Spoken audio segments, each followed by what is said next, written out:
No attention. All right. So I'll be honest. We're going to cover kind of like essentially how to, what should be included in an adolescent child. I think people think, oh no, it's a teenager. And they can be both terrible and wonderful. I'm sure some of you have teenagers. From my own experience, sometimes it's good, sometimes not. But regardless, they need a place to go to. This is going to be kind of talk about what we do to make a medical home and include in that. For adolescents, I'm an assistant professor right here at the downtown location, formerly CNY. I don't know if any of you have rotated through there. Objectives, so again, discussing the guidelines of adolescent care in preventative services, and that refers to these guidelines that are the acronym of GAPS. We're going to talk about confidentiality because people are like, well, what can you tell a parent, what can you not tell a parent, that kind of stuff. Discussing the use of questionnaires. So a lot of times it's hard to ask all those questions about sex, drugs, rock and roll. And so sometimes questionnaires can be really helpful to quickly ascertain is a child at high risk or not. And then I don't think so much of this is adapted from a medical talk, but I don't think you all do billing. Is that correct? Or should I kind of briefly talk on that? No? Okay. Okay, so probably as you know, between 10 and 20 years of age, we change radically. From a physical standpoint, puberty, and from a mental standpoint, as we become, as entering adulthood. So this kind of rivals infancy in the sense that there's that many kind of changes in the body and development. They're usually pretty healthy adolescents, although I swear they come in with like tons of problems. But generally they're pretty healthy. But unfortunately, as you might know, this is also a time when they're trying to experiment, take risks, kind of make their own identity separate from that of their parents or even their peers. And, as is the number one cause of death with a lot of groups of children, adolescents, 70% of their death and morbidity is preventable, so it's unintentional injuries are a big thing. Adolescents, they're going to be more likely to be uninsured or underinsured than, say, younger children. This kind of just discusses, we think of them as 10 to 18 years of age in the U.S. These just give you some statistics of who's uninsured. You can see there is a Hispanic or Latino concentration there. And then a lot of our adolescents in this country live below the poverty level, which obviously changes kind of how you deal with them and take care of them. So barriers to care for adolescents. One is locating a provider. So as you know, some people feel a lot more, even pediatricians feel a lot more comfortable with younger children, babies, than they do as they start to get older and become more adult-like, have adult problems. There's also concerns with adolescents definitely about confidentiality of care, especially talking about sensitive issues. They might not want to come to someone that they don't feel they can talk to candidly about or will keep their issues confidential. As I said, adolescents have like a ton of things they want to talk about, and a lot of issues. They're very hyper-attuned to their bodies. So it takes a lot of time. Like adolescent checkups, if you're going to do a really good one, I could easily spend like an hour. Obviously, in real time, you don't have that. There is that barrier. A lot of them aren't driving or they take the bus, they go to school, and then cost, they have no money, right? They are, from a family that has any money, that's even more difficult. So for providers, we talked about lack of time already. I think people get worried too with adolescent girls or even males is the GYN exam. Is it appropriate to do it? Is it not? When should you do it? When should you not? And then because of all the time that we spend with them, we still don't get paid for it, which is semi-terrible. So I talked about the GAPS, that acronym. It stands for Guidelines for Adolescent Preventative Services. And it was these preventative recommendations that the AMA came up with a while ago in the early 2000s about how, again, we should take care of adolescents. And it kind of goes from everything from screening, prevention, immunization. Like I said, 23 recommendations. It's been updated over the years. Two things, I don't know if any of you ever heard of these mnemonics before. These are like drilled in, at least the heads one, more so than the safe teens throughout my pediatric residency. But it's kind of like, how do you remember to discuss all these things? How, do you not forget to maybe talk about certain things? There's also the idea that you start with easier things, so asking them about their home, their hobbies, how's school going, how's work going, and you move into, these more difficult things to discuss as you have a platform with them, talking about these more comfortable things. Then you can start to talk about drugs, sex, alcohol. You probably shouldn't just jump right into that, do you do drugs, right? So you want to kind of get them to open up, feel more comfortable with you as a provider, and then start to tease out these things that make them higher risk. This is another acronym. I'll be honest, I use this less frequently, and I've learned less about it in my career than the HEADS. But again, it kind of goes through, it's another acronym to kind of try to remember what to talk about. It also includes some things on exercise, nutrition, and then immunizations, because we still do give immunizations to adolescents less frequently, and that's another reason they come less to the doctor. Is unlike when they're children, they have to get their vaccines. From 11 to 15, technically don't have to get any shots that are required by school. So, all right. So confidentiality is just a definition of what it means. But I think, I'll be honest, it's very inherent to my practice and what I would encourage you to have for teenagers. I think people feel differently about what we should be able to tell parents, and I'm not a parent, to be honest, so I have friends and I've told them, well, I have teenagers and I don't have to, but I don't necessarily tell the family about their sex and their drugs. And my friends are who have teenagers, they're like, what? I cannot believe you're a terrible doctor. I'm like, well, no, let me explain why. That it's important that we do, have these policies. And I would say it's pretty established, at least here at the downtown office. But even when I was in residency, it's very important. But it's providing confidential care that's surrounding these things like drugs, sexual activity, mental health, as much as you can, and allowing the patient to kind of determine how involved their parent is going to be. It's kind of a spectrum, and some say, no, I don't want my parent to know anything, and some are fine with, sure, call my mom and tell her I have chlamydia, it's fine, it's kind of, this difference. It's really interesting. So I think preparing parents, you're like, I can't imagine this, it's terrible. But it happens all the time, actually. So I think preparing families, so anytime I am going to be with an adolescent, I'm doing a checkup, or I'm going to talk about this, I always prep the parent and the family, with all of my adolescent visits, I ask for private time with the patient as they are becoming more, adult. And usually most parents are fine with that, and they recognize that, teenagers should have some autonomy and some private time. I think also making sure that the office staff and other people are aware, especially if a patient does want to keep something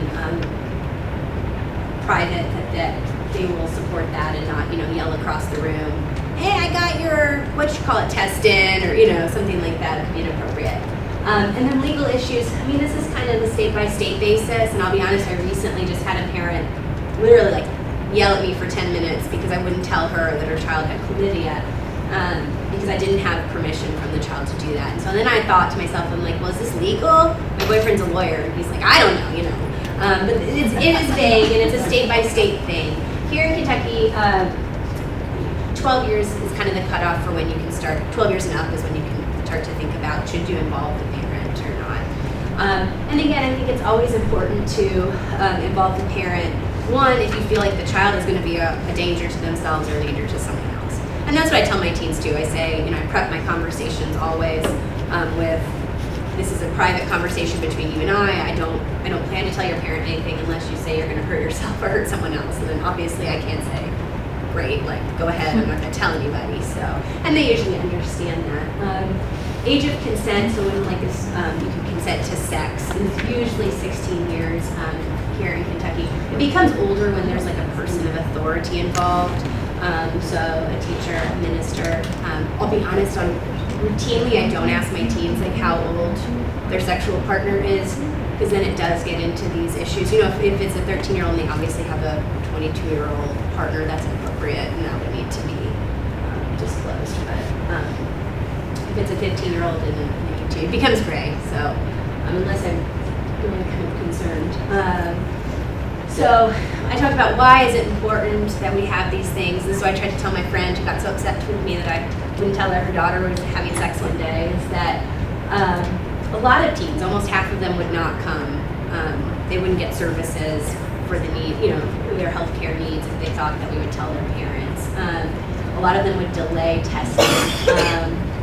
And a lot of them are still going to do the things they're going to do even, if they don't come to the doctor. So I think that's the important thing. And I think everybody can realize at this stage in life, like we all don't come from a nuclear family. There's a lot of diversity of family life. There's a lot of different, at least with my patient population, a lot of different caretakers. And there's a lot of things I don't really understand about their family and if they're safe or not safe and, who it is really okay to talk about with. And so I always err on the side of caution and make sure it's okay with my patients.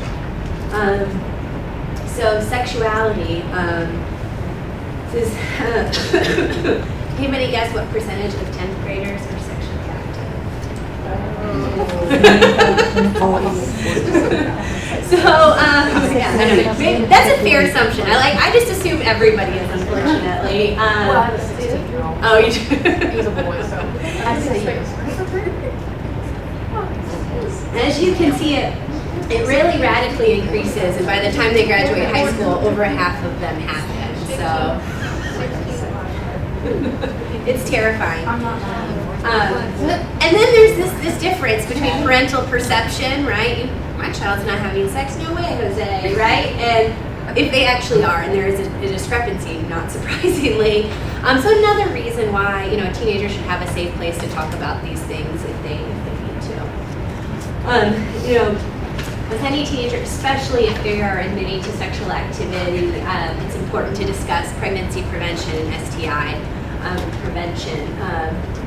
Qualifying, especially what type of sex they have, is very important. Sex of their partner, whether it's a boy, girl, both, other. Obviously, certain populations are at higher risk of STIs than others. And then STD screening is really important. So I usually do urine, GC, gonorrhea, chlamydia on all teenagers 15 and up, no matter if they tell me they have sex or not. And then I start to screen for the things like HIV and syphilis. Again, once they kind of enter that teenage years, definitely if they're telling me they have sex. If they're not, I still start to kind of think about it. And there's a variety of guidelines available. But unfortunately, young women, but young people, but young women especially, and then gay men are the two rising patient populations for HIV. So again, asking someone who they prefer and who they're having sex with, as well as just being aware that young people are at a unfortunately increased risk of contracting HIV. I've diagnosed one this year in a teenage girl that she got from sexual contact. So pregnancy, another great thing that teenagers like to do. You can see that, as you know, Passport is one of our public insurance programs in the state of Kentucky, but 16% of mothers were teenagers. And I'll be honest, it's not an uncommon occurrence to want to either diagnose pregnancy in my office or to have women come in. I actually have a fair amount of mothers who are like 16, 17 who actually bring me their baby and I see them, so I see both of them, which is slightly terrifying, but I actually enjoy it. I like that dynamic. And we do unfortunately have a lot of women, mothers under the age of 14, right? We just had a 12-year-old mom today, so. But that's decreasing. Teen birth rate, yeah. Well, I think some of it is more recent. Right? Yeah. I think overall now we've kind of unfortunately plateaued. So I think we still have, unfortunately have a fair amount of it. So again, this kind of just talks about it. I think screening all patients 13 to 64 yearly for HIV. Again, I don't usually do it unless they say they're sexually active. Because at least for us, it's a blood draw. And so some teens, don't want that, and it's kind of an additional thing. Definitely, I screen yearly or change of partner in my teenagers that admit sex. Again, I said for chlamydia, gonorrhea, it's easy now. You don't have to even get near the vagina. You just have them pee, and you can easily screen for it in 1 to 2 days. And then this is relatively new. Some of you may or may not be aware of this, but we don't do pap smears anymore. I have probably done I don't even know about that. I've never done a pap smear in my training. And the only reason I might do like a vaginal exam or what's called a bimanual, where you feel the ovaries and the uterus, is if they're having like abdominal pain and worried about like a pelvic inflammatory.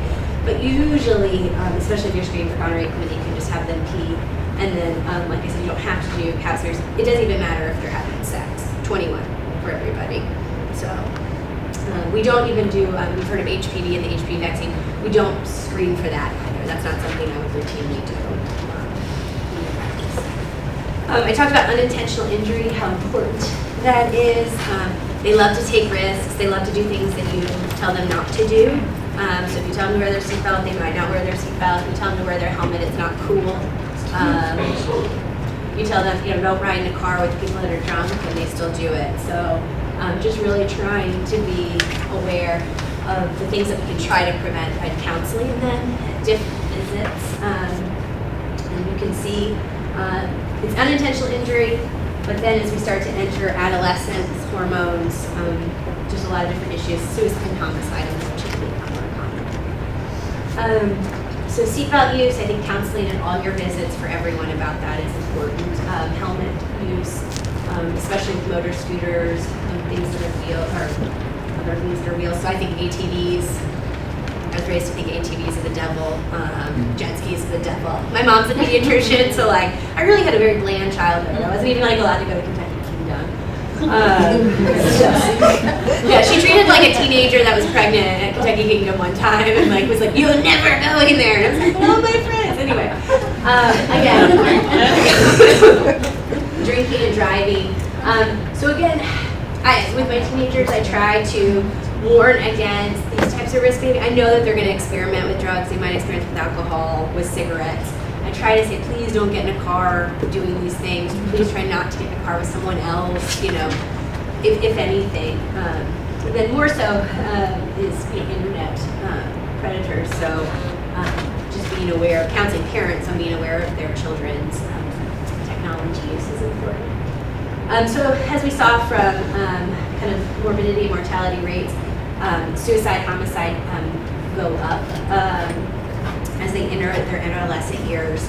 A fair amount of them actually have access to weapons, to guns. I'll be honest, I'm not great about asking about this. And as you can see, there's so many things that you're supposed to talk about. I think you have to pick and choose and then prioritize based on what the patient kind of talks to you about.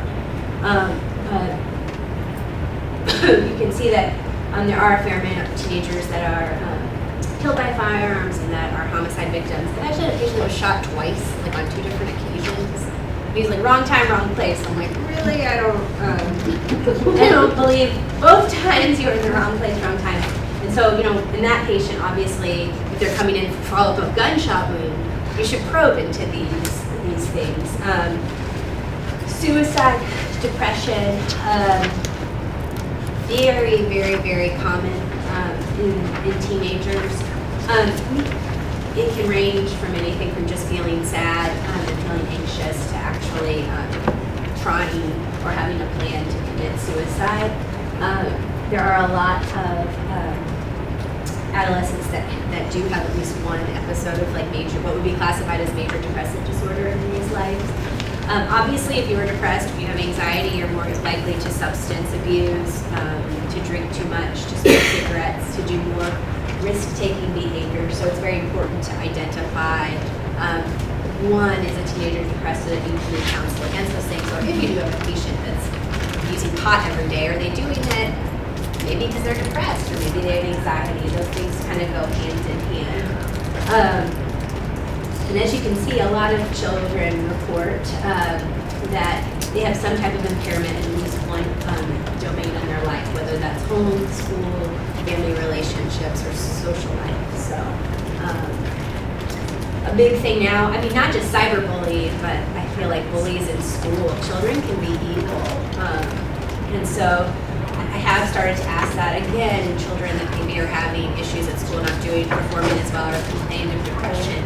Again, maybe are using suicide, or maybe it's very popular, very common in children who are having issues with their sexuality, whether they're having gender identification issues or whether they are a lesbian or gay, and they're being bullied and they're depressed and it's just like this crazy cycle. So again, it can happen in school but also out of school, unfortunately, with all the different ways that teenagers are now online, whether it's email, Facebook, texting. So what I love is that family involvement is the most significant protective factor for adolescents. So maybe it was a good thing that my mom didn't let me go to Kentucky Kingdom and always called, if I said I was going somewhere, well, let me talk to the parent before you go. She was very involved in my life, still so, I'm 33. I love her very much. But again, I think that's just a factor. And then again, it's also sad because, like I said, we do have a lot of diversity of family life. And if you don't have a nuclear family, or you don't even have a parent that's looking out for you, you can just imagine what can happen. Doing poorly in school, and then obviously maybe hanging with the wrong crowd are kind of the most predictable, or most powerful predictors of risk. Toxins. So I think some of you are from out in the state, correct? Or are you all from local? So maybe we have a drug epidemic going on here. You all might know this more than I do. Might be more in touch with that. So first, teens love alcohol. Greater than 8 million drank alcohol in the past year. 5 million used an illicit drug in the past. Maybe back in like the 70s when my mother was around, it's like, that was a pot, that was it. Now it's like we have synthetics, you can go get all kinds of stuff over the counter, you can make stuff if you're smart enough. And then cigarettes, companies still highly cater or, try to hook children at a young age so they'll smoke the rest of their life. So, we talk about screening tools at the beginning, and it's like, well, how do I, somebody says, oh, I drink, well, how do I go from there? Like, what do I do to ask, are they at risk or not? Because some teenagers, are going to maybe just have a beer at a party to try it, and that's it. But some obviously may not. And so the craft is something, again, that I learned about as early as medical school. And this really is just kind of another acronym you can use to assess whether someone's alcohol or drug use is, high risk. So, again, riding in a car with someone who's been high or drunk. Are you doing this to relax? Kind of, again, going back to those mental health issues. Do you do this alone? Because as you know, maybe drinking 8 beers by yourself is not healthy. Do you ever forget things? Do you black out, right? Because a lot of teenagers don't just have 1 beer, they have 8 and then do black out. And again, that will be problematic. And this actually applies to adults too. So you have adults in your life, or you're doing adult care. Do your family and friends ever tell you that you should cut down, or they have a problem with your drinking or drugs? And then have you ever gotten into trouble? So a lot of teenagers will do things while they're high or drunk. Then they, either get in trouble by their parents or even, God forbid, law enforcement. So, exercise and nutrition, very important. Probably not done as great in adolescence. So, we also like to think about eating disorders and obesity. So always looking at a child's BMI, I try to track their weight from visit to visit. If I see a trend in either direction, kind of try to determine if they're not eating or they're eating too much. But teenagers, if you have teenagers, you probably know they all skip meals. Ones that have problems, obviously sometimes they'll do self-induced vomiting, laxative use, diuretics. For me, there was always like 1 or 2 girls in high school that had issues. And so it's not like something that doesn't touch your life or affect it. It's important to be able to discuss that with teenagers. Lastly, shots. So varicella should be really given, hopefully, early on in their life. And as you're catching adolescents that have been introduced during the varicella vaccine generation, it should be less of an issue. They definitely should have 2, at least 1 month apart. Hep B, again, usually is that at birth. Meningococcal, we give our Tdap at 11 and we start our HPV at 11. And then the Menactra, or the meningococcal vaccine at that time as well. But then again, they get boosted at 15. And just so you know, with HPV, it can be introduced as early as 9. Usually I introduce it at 11.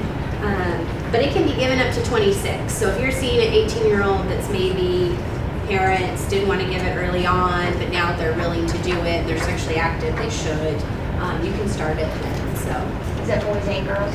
Boys and girls, yes ma'am. Yes, ma'am. My mom gave me mine at 26 when it first came out. Do you have a good response with your HPVs? Do we have a good response, like people willing to do it? So that's a good question.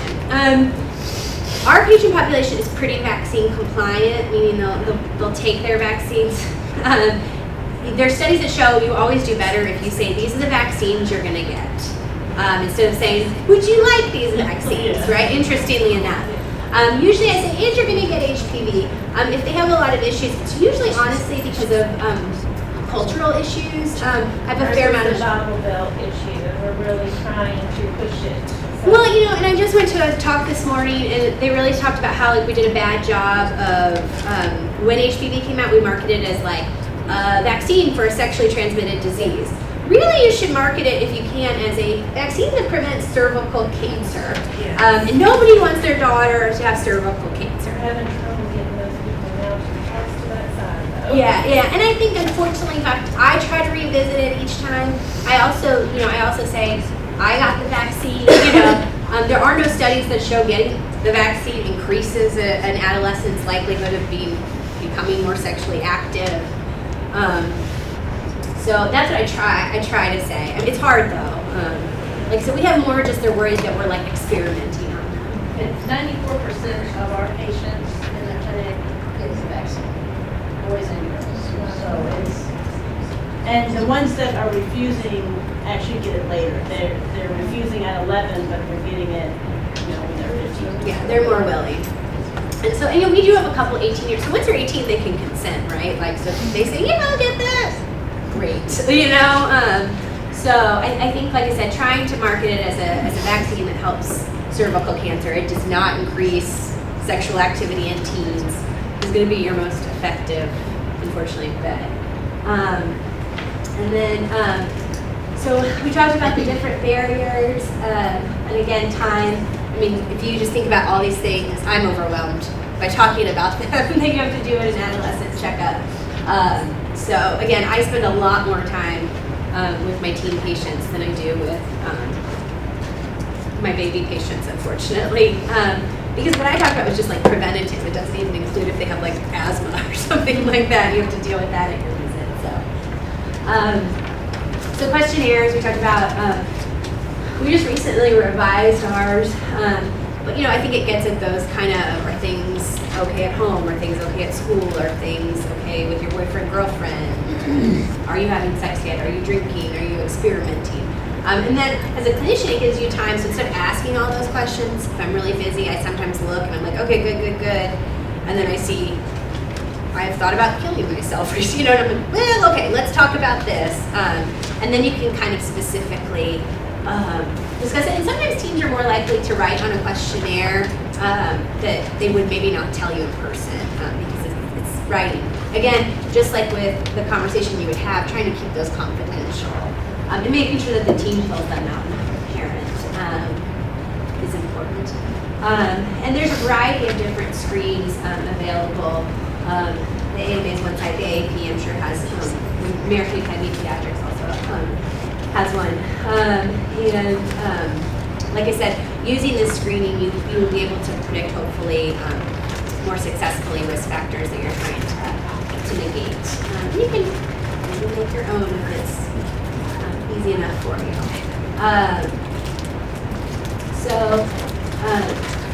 Obviously, you want to try to do as much as you can in your visit. If it is somebody that maybe you're going to follow every 3 months for asthma, or you're going to follow regularly for something else, you can always try to piece the different things if you don't have time in one visit. And then, if you feel like, never feel afraid, I think, to say, okay, this is how much time I have for today. Like, we've addressed this, let's bring you back next week, because I still want to talk about this. I still think we have to address more issues. And like I said, less important for you all is adolescent billing codes, so we're not really doing that. But Any questions about teenagers, scenarios you've encountered or worried about? Like, what is the best way to, and let's not even, like, just if we see them in the clinic, like, to make sure that they're not pregnant, you know, or if they're having sex, like, 13, 14, 15 years old, like, what is the best way to approach that? Like, are you having sex? No. And I started to say around 11 years of age, plus or minus, depending on how mature they are. That's when I start to have that private conversation with them where I ask the parent to leave for a couple of minutes. And then, like I say, I just kind of say, I even ask them, do you know why I asked your parent to leave? It's because I want to talk about, sensitive issues. And I say, this is confidential. Do you have a boyfriend, girl? Just kind of like you would with a friend. I actually start with, do you prefer boys or girls? Do you know yet?